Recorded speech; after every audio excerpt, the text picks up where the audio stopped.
A single mum is left at the altar for being poor, but a millionaire saw everything and did something that shocked everyone. Comment giving my story a rating from 0 to 10. Your opinion is very important. And subscribe to my channel to support my work. I'm counting on your help. The small, unassuming church in the outskirts of town had never witnessed such a devastating scene. A 30-year-old single mom walked slowly down the narrow aisle, her footsteps echoing in the heavy silence that hung over the worn wooden pews. The simple white dress, carefully mended the night before, swayed gently as she held tightly to the small hand of her 4-year-old daughter.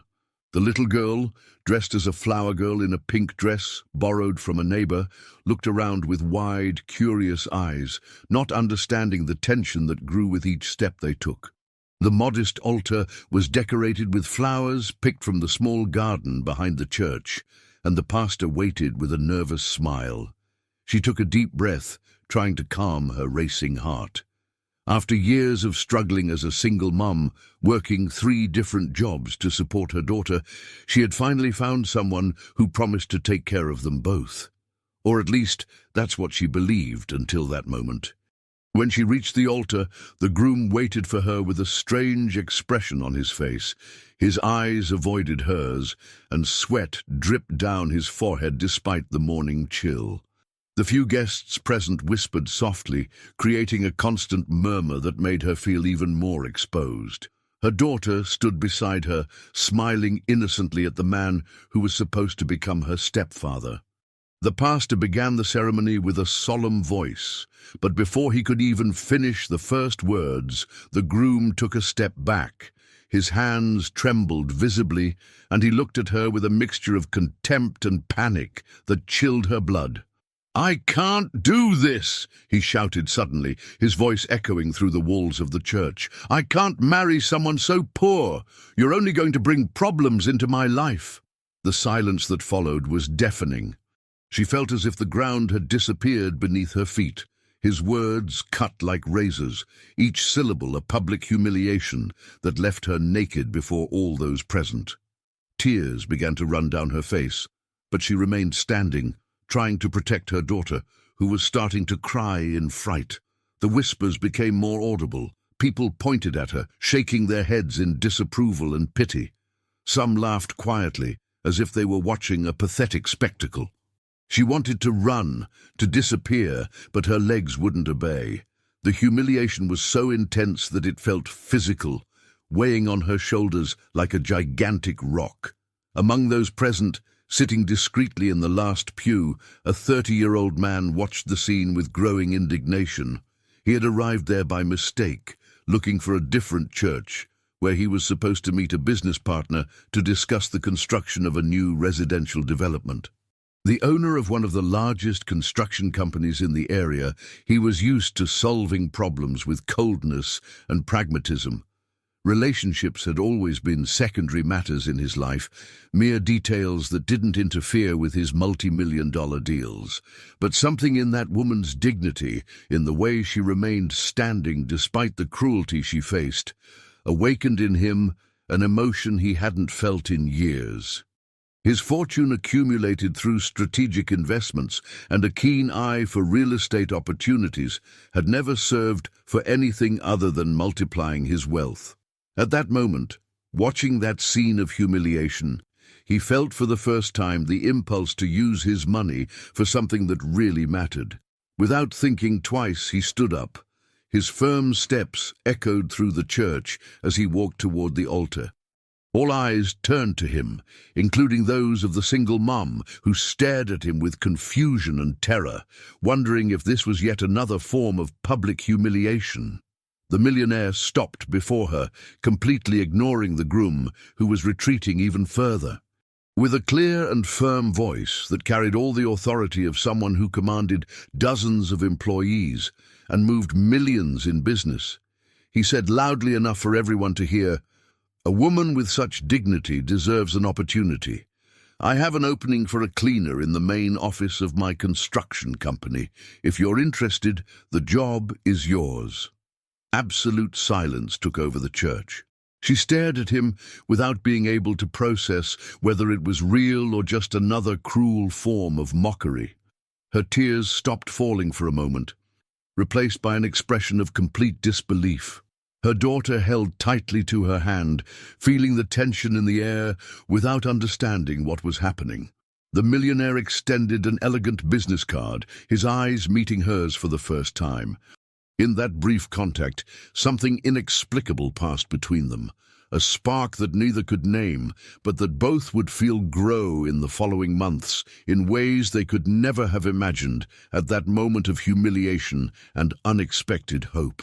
3 weeks later, she walked nervously through the corridors of the imposing commercial building, holding her daughter's small hand as she admired the shiny marble beneath her feet and the glass walls that reflected the morning sunlight. The cleaner's uniform she had been given was simple but clean, and she felt out of place in that luxurious environment where men in suits discussed figures she could barely imagine. Her first day had been a whirlwind of instructions and curious glances. The other employees watched her with a mixture of curiosity and disdain, whispering about the woman who had appeared from nowhere to work there. She pretended not to hear the malicious comments about her humble origins and focused on doing the best job possible, cleaning each surface with a meticulous care that impressed even the most demanding supervisors. The little girl quickly adapted to the new routine, playing quietly in a corner of the office while her mom worked. She had brought some coloring books and simple toys, always keeping quiet so as not to bother anyone. The employees gradually got used to the child's presence, some even offering sweets or small treats when they passed by her. The millionaire watched everything from afar, from his office on the top floor. Through security cameras and during his walks through the corridors, he noticed how she worked tirelessly, never complaining about the long hours or the most difficult tasks. There was something in her determination that intrigued him deeply, an inner strength that contrasted with her apparent fragility. During the first weeks, he began to find excuses to work later, just to watch her cleaning the upper floors when the office was almost empty. He told himself it was just professional curiosity, checking if the new employee was fulfilling her obligations. But the truth was more complex, something he couldn't admit even to himself. One night, while she scrubbed the floor of the 15th floor, he appeared unexpectedly. Her daughter slept peacefully in a nearby armchair, covered with her mother's coat. She was startled to see him, quickly standing up and trying to look busier than she already was. "Sorry, sir. I didn't know you were still here. I can come back later to finish this area," she said in a low voice, avoiding looking directly at him. "No need to apologize. The building is big. There's room for everyone," he replied, his voice softer than she expected. "How are you adapting to the job?" "Very well, sir. I am grateful for the opportunity," she murmured, returning to scrub the floor harder than necessary. He watched her work for a few minutes in silence, noticing how her hands moved with precision and care. There was an elegance in her movements, even performing such a simple task. When she bent over to clean under a table, he noticed how she instinctively protected her daughter with her gaze, even while she was sleeping. "Is she your daughter?" he asked, pointing to the sleeping child. "Yes, sir. I hope it's not a problem. I had no one to leave her with and—" "It's not a problem," he interrupted her. "How old is she?" 4 years old, sir. She's very quiet, never bothers anyone." "I can see that. She's a well-behaved girl." The silence that followed was loaded with a strange tension. She continued to work, but she felt his eyes on her, a sensation that made her heart race inexplicably. When she finally finished that area, she carefully woke her daughter and prepared to leave. "Good night, sir," she said, picking up the girl in her arms. "Good night," he replied, watching them walk away down the corridor. In the following days, these encounters became more frequent. He always found a reason to be on the same floor where she worked, whether reviewing contracts or checking project details that he could easily delegate to others.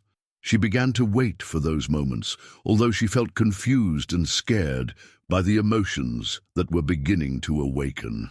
During a particularly busy afternoon, one of the supervisors yelled at her in front of other employees because there was a stain on the carpet that she supposedly hadn't cleaned properly.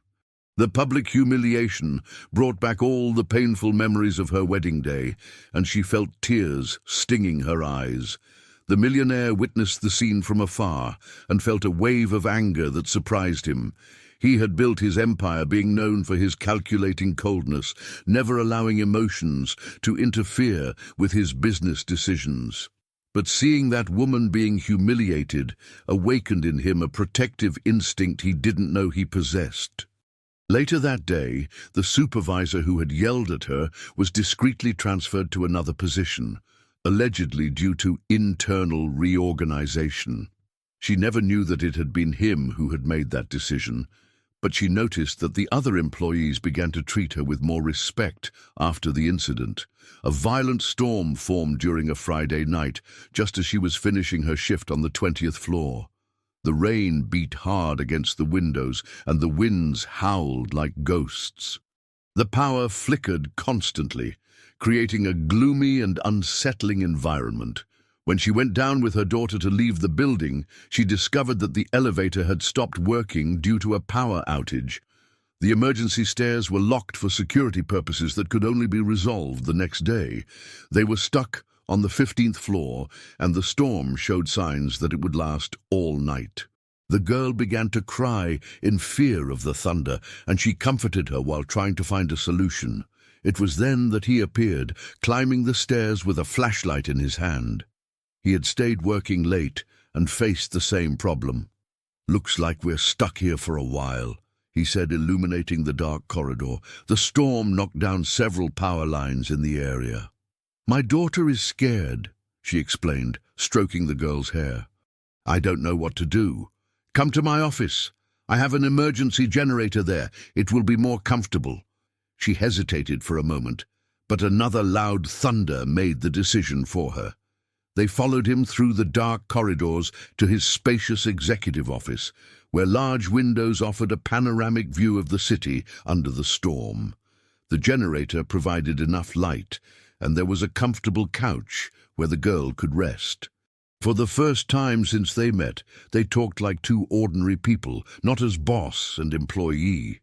He told her about the constant pressure of managing a company that moved millions in real estate projects, about the lonely nights in his luxurious but empty apartment.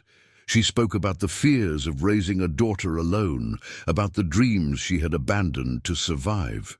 "Have you ever been married?" he asked during a break in the conversation. "Almost," she replied with a bitter smile. "You saw how it ended. The guy was an idiot. Anyone with half a brain would see what you're worth." His words caught her off guard. She stared at him through the dim light, trying to decipher the expression on his face. There was something in his eyes that made her heart race, a warmth that spread through her body dangerously. "And you? Have you ever been married?" she asked softly. His expression closed immediately. "Once. She died in an accident 5 years ago." The heavy silence that followed was broken only by the sound of rain against the windows. She realized that she had touched on a deep wound, something he clearly didn't want to discuss. But she also noticed something else in his eyes, a loneliness that mirrored her own. The storm continued throughout the night, and they stayed awake, talking about everything and nothing, building a dangerous intimacy that they both knew they shouldn't allow. When the sun finally came out and the power was restored, something had changed irreversibly between them, a connection that scared them as much as it attracted them. In the weeks following the night of the storm, the tension between them became almost palpable.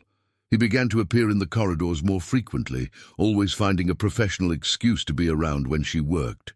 She felt his gaze on her and fought against her racing heart whenever he approached, knowing that those feelings were too dangerous to be fueled.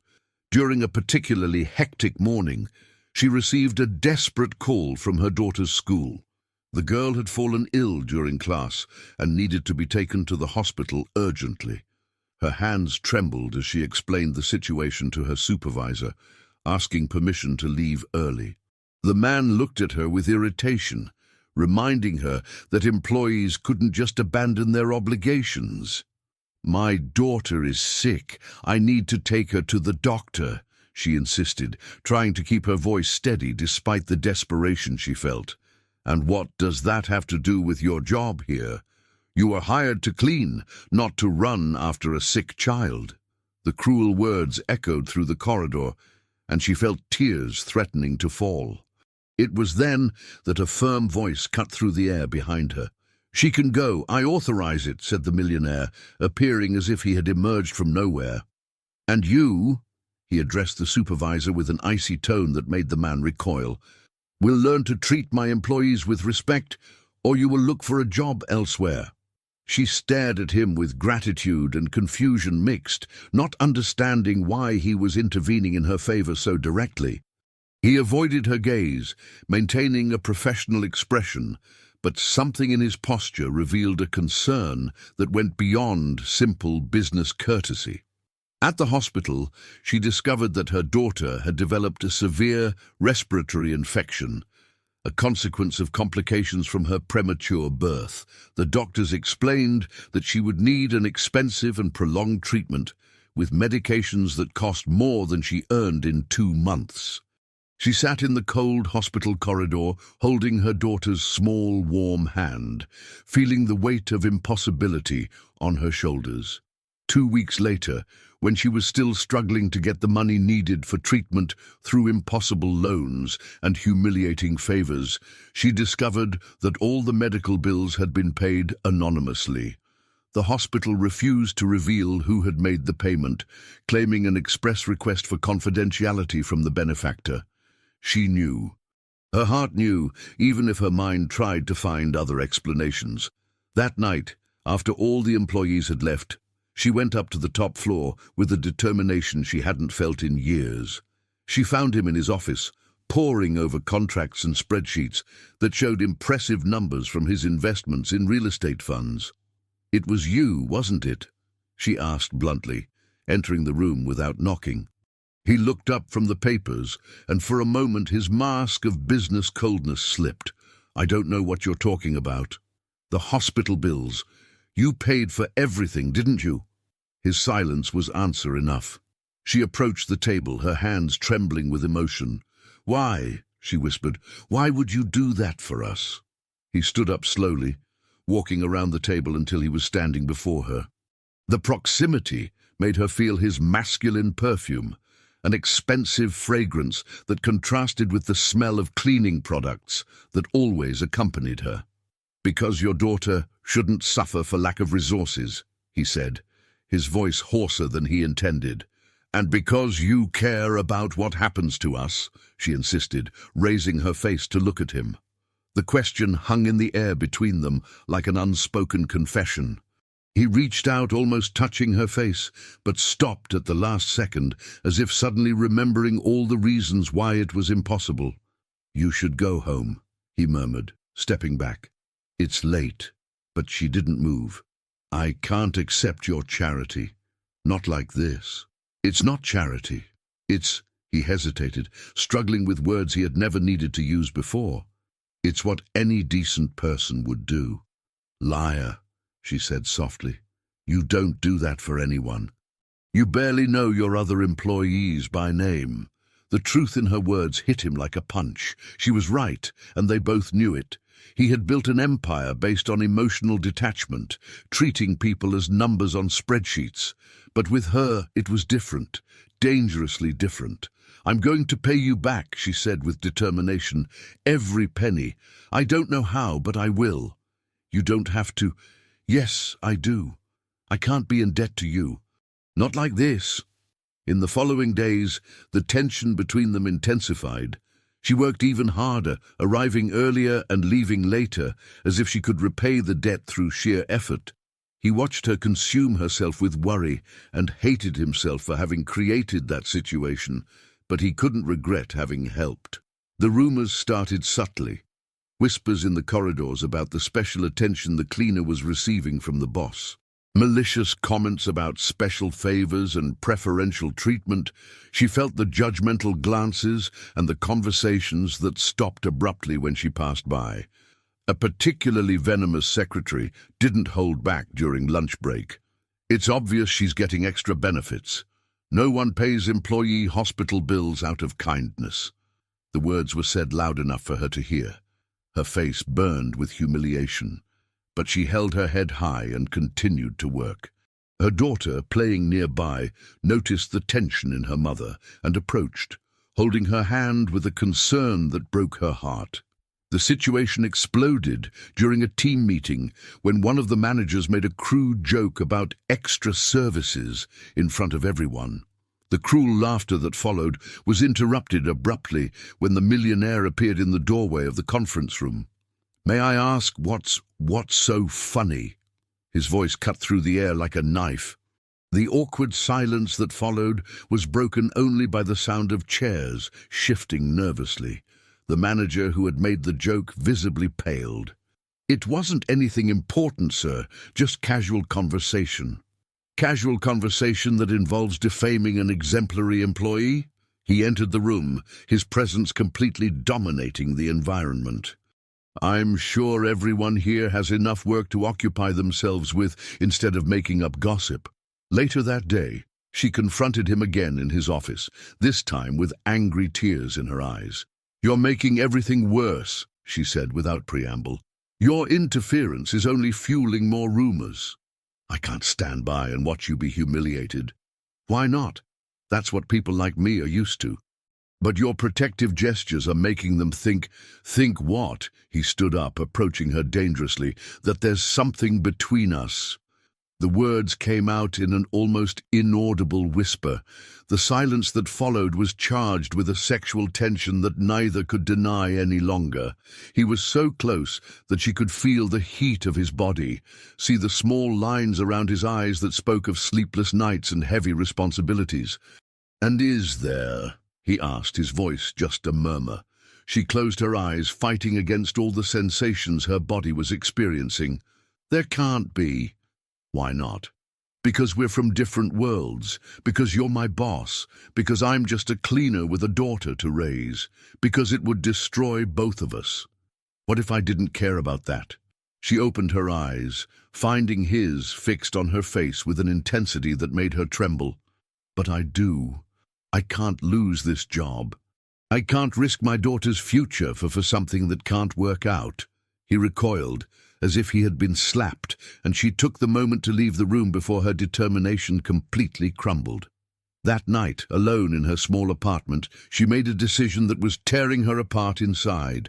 The next morning, she would hand in her resignation letter. It was the only way to protect them both from a feeling that was growing beyond any control, threatening to destroy the careful barriers they had built around their wounded hearts. The next morning, she arrived at the office with a white envelope in her trembling hands, containing the resignation letter she had written and rewritten throughout the night. Each word had been a torture, but she knew it was the only sensible decision. It would protect them both from an impossible passion that could only result in pain and destruction. She was walking up the stairs towards the top floor when a familiar voice made her stop halfway. Her blood ran cold when she recognized the voice of the man who had left her at the altar months ago. He was on the ground floor, talking animatedly with the receptionist, his cheap suit contrasting with the luxurious environment. "I need to talk to her urgently. It's about a very personal and delicate matter," she heard him say with a honeyed voice that she knew all too well. Her first instinct was to run, but something in the way he spoke, too confident for someone who should be ashamed, made her remain hidden on the stairs, listening. "Tell her it's about the past that we both shared. I'm sure she'll want to see me," he continued, and there was a veiled threat in his tone that made her feel a chill down her spine. The receptionist, clearly uncomfortable, explained that she couldn't interrupt her work without prior authorization. He insisted, becoming more aggressive, until she finally agreed to leave a message. She waited until he left the building before going down, pretending she had just arrived. Her heart was racing while the receptionist handed her a piece of paper with a phone number and a message that made her feel nauseous. "Call me by the end of the day." We have a lot to talk about regarding your new job and your generous boss. Throughout the day, she tried to focus on her work, but her hands trembled as she cleaned, and her mind raced with terrible possibilities. What did he want? How had he found out where she worked, and why was there that threatening tone in his message? At night, after everyone had left, she finally called the number. His voice answered on the first ring, as if he had been waiting. "I imagined you would call sooner," he said with false joviality, "but that's okay. We have time to talk." "What do you want?" she asked directly, trying to keep her voice steady. "Straight to the point, as always. I like that about you." He paused dramatically. "I heard you got a very good job, and that you're receiving special benefits from your millionaire boss." "I don't know what you're talking about." "Of course you do. The city isn't that big, and people love a good gossip.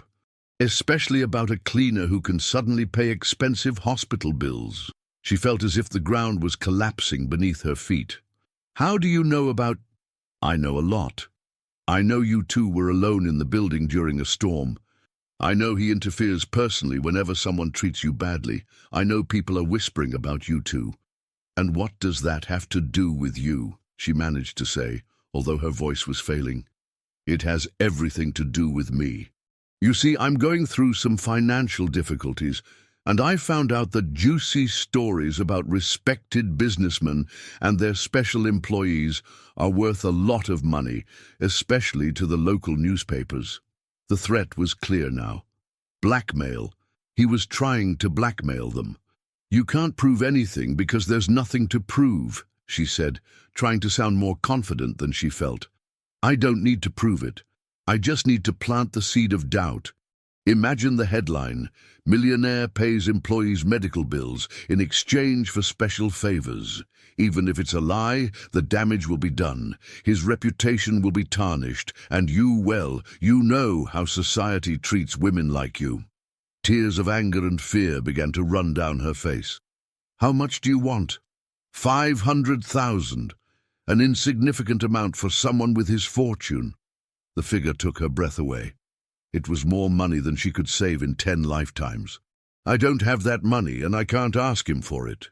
"Then you'll have to find another way to convince me to keep quiet, maybe by coming back to me, as it should have been from the beginning." The disgusting suggestion made her want to vomit. "Never. Then you have 3 days to get the money. After that, the whole city will know your story." The call ended, leaving her alone in the empty office with the weight of an impossible situation. She couldn't tell him the truth without admitting feelings that she couldn't even confess completely to herself, but she also couldn't allow his reputation to be destroyed because of her. For 2 days, she avoided any contact with the millionaire, working when he wasn't around and leaving before he arrived. But on the 3rd day, when she was cleaning the 20th floor during lunch hour, he appeared unexpectedly. "You're avoiding me," he said bluntly. "I'm just doing my job," she replied, unable to face him. "Look at me." There was an authority in his voice that made her obey instinctively. "Something is wrong. What happened?" She tried to lie, to invent any excuse, but under his penetrating gaze her determination crumbled. Between tears and sobs, she told him everything about her ex-fiancé, the threats, the blackmail. His face transformed as she spoke, moving from concern to a cold anger that frightened her. When she finished, he was silent for long minutes, processing the information. 500,000, he repeated finally, his voice dangerously calm. "I can't ask you for that. I can't accept it. That's why I was trying to stay away, to protect me," he completed, taking a step towards her. "You were willing to sacrifice your own happiness to protect my reputation. Your reputation is worth more than anything I can offer. You're wrong." He came closer, until she could feel his warm breath. Very wrong. Before she could process what was happening, he pulled her to him and kissed her with an intensity that stole all the air from her lungs. It was a desperate kiss, full of months of repressed tension and denied feelings. When they separated, both were breathing heavily. I fell in love with you, he confessed, his forehead resting on hers. I fought it for months, but I can't deny it anymore. You and your daughter have become more important to me than any business or reputation. But that doesn't solve our problem. He can still... Let me take care of it, he said with a determination that made her shiver. Trust me. The next day, she discovered that her ex-fiancé had been arrested for attempted extortion. Apparently, he had tried to apply the same scam to other businessmen in the area, and a coordinated police operation caught him red-handed trying to receive blackmail money. Later, she learned the truth. The millionaire had used his contacts to investigate the blackmailer's past, discovering a pattern of similar crimes. Instead of paying what was asked, he provided the authorities with all the evidence necessary for a clean and legal arrest. In the following week, during a meeting with the main shareholders of the construction company, he made an announcement that shocked everyone. He was marrying an employee of the company. He hid nothing about her humble origins or how they met. He spoke about character, dignity, and true love with a passion that left the room in complete silence. Some conservative shareholders threatened to withdraw their investments, but to everyone's surprise, others publicly supported the decision. The story of the successful businessman who chose true love over social status soon spread through the press, but in a positive way. 6 months later, in a simple but elegant ceremony, she walked again down an aisle towards the altar. This time, her daughter accompanied her as flower girl, radiant in a dress that she herself had helped choose. But the biggest surprise was waiting at the altar. Next to the groom was a 4-year-old girl with eyes identical to his. She had discovered weeks before that he had a daughter who lived with her paternal grandmother since her mother's death. The girl had been brought back to live with them, and the two children had already become inseparable friends. When he saw her entering the church, this time in a dress truly worthy of a bride, his eyes filled with tears of happiness. There were no more malicious whispers or looks of contempt. There was only love, respect, and the promise of a future built on solid foundations. "Are you sure about this?" she whispered when she reached the altar. "There's still time to change your mind." "I've never been more sure of anything in my life," he replied, holding her hands tenderly. "You taught me that true wealth isn't in bank accounts or assets. It's here, in this moment, with you and our daughters." When they kissed as husband and wife, they sealed not only a commitment of love, but the union of two families who had found in adversity the strength to build something beautiful and lasting. The two girls applauded enthusiastically, already planning the adventures they would live as sisters. Today, 3 years later, he still surprises her every day with small gestures of love and consideration. She never went back to working as a cleaner, but she also never forgot where she came from. Together, they created a social program that offers job and education opportunities for single mums in the area, transforming their past experiences into hope for other women. And whenever someone asks about the secret of their happy marriage, she smiles and answers, "We started with humility, we grew with respect, and we strengthened with true love. The rest is just a consequence." If you liked this wonderful story, please comment giving it a rating from 0 to 10. Your opinion is very important. And if you love beautiful stories, subscribe to my channel. I promise to make your day better with my videos.